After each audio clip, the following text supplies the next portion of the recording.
Have you ever noticed how two people can experience the exact same event, yet one remains calm while the other is overwhelmed with suffering? Why does this happen? The Buddha once said, "The mind is everything. What you think, you become." Suffering doesn't come from the outside world. It comes from within. It is not what happens to us, but how our mind reacts to it that creates pain.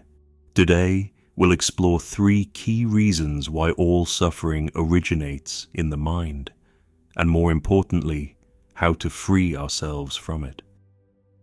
Imagine 2 people caught in a sudden storm.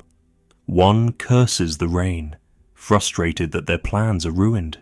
The other closes their eyes, feeling the cool drops on their skin, appreciating the moment. The storm is the same, but the experiences are completely different.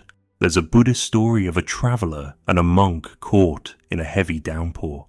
The traveler, angry and miserable, complains, "This storm is ruining everything." The monk, sitting peacefully, replies, "The storm exists only in your mind. The rain is just rain." This is the truth of perception.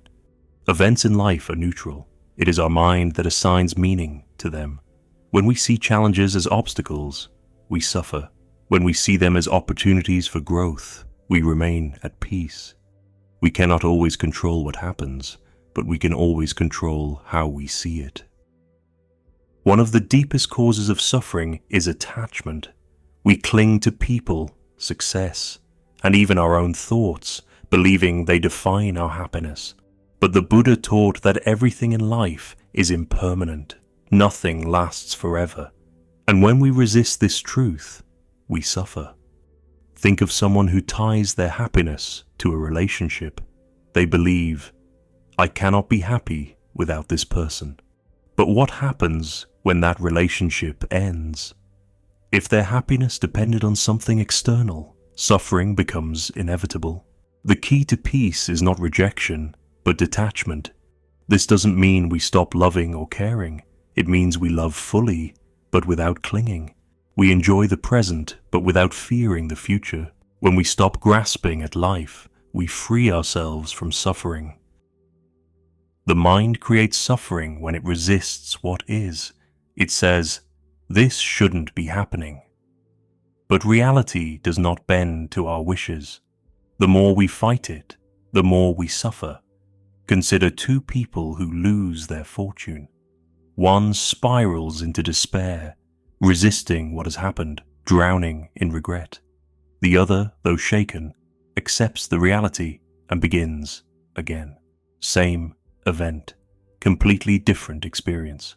When we stop resisting life, we open ourselves to peace.